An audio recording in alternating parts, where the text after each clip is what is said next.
la première session ordinaire du Conseil régional du Moronou. De façon ramassée, qu'est-ce qu'on retient? On retient que cette session a été consacrée d'abord à faire le bilan de 2020 et à adopter le programme triennal de 2022 à 2024. Alors, le bilan il est positif puisque aussi bien en termes de recettes, de fonctionnement comme des investissements, nous avons eu de très bons résultats. Nous avons fait plus de 100% de réalisation de nos recettes de fonctionnement et près de 90% de réalisation de nos recettes d'investissement. Du point de vue des investissements, nous avons amélioré notre taux de réalisation des investissements.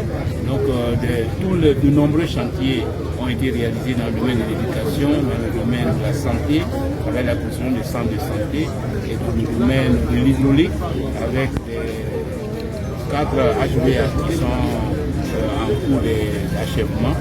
Et puis pour les années à venir, nous allons continuer dans cette dynamique en améliorant le spectre de nos interventions, en nous attaquant maintenant à partir de ce programme-là au volet économique. Nous avons pu bénéficier d'un financement de plus de 737 millions au profit des jeunes. Et donc nous-mêmes, nous avons prévu des dotations pour accompagner ce financement de manière à ce que les jeunes, de nombreux jeunes, en tout cas plus de 1200 jeunes puissent s'insérer dans le domaine agricole et agro-pastoral. C'est un grand projet que nous allons suivre et donc il ne s'agira plus seulement de construire des collèges de proximité. Nous sommes déjà à 6 collèges de proximité, mais aussi de procurer des emplois pour les jeunes et d'améliorer l'économie de la région. Et donc voilà ce que nous devons retenir. Mais il faut aussi que je vous dise que pour accompagner cela, nous n'avons pas oublié le volet des sports et loisirs. Il y a donc 2 grosses activités que nous allons organiser cette année. C'est d'abord le tournoi régional de football qui aura lieu à partir du mois de juillet.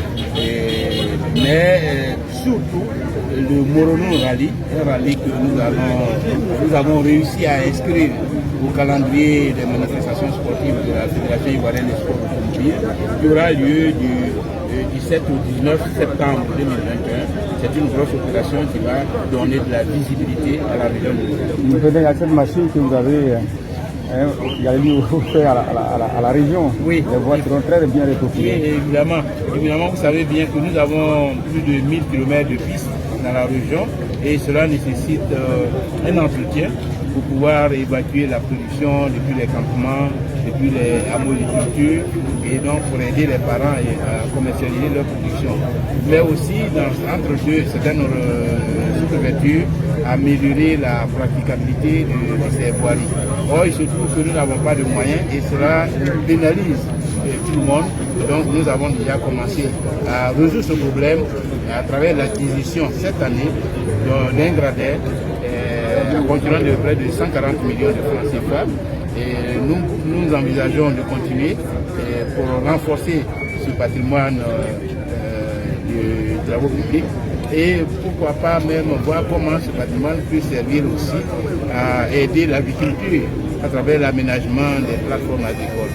Et donc pour le moment, nous venons de présenter ça au chef de village parce que c'est une grosse acquisition. Elle va nous permettre de faire des économies. Elle va améliorer notre capacité d'intervention rapide. Parce que quand une voie est coupée, il faut que assez rapidement elle soit réparée pour que les villageois puissent circuler. Donc avec ce gradin, nous allons résoudre ce problème. Merci, Président.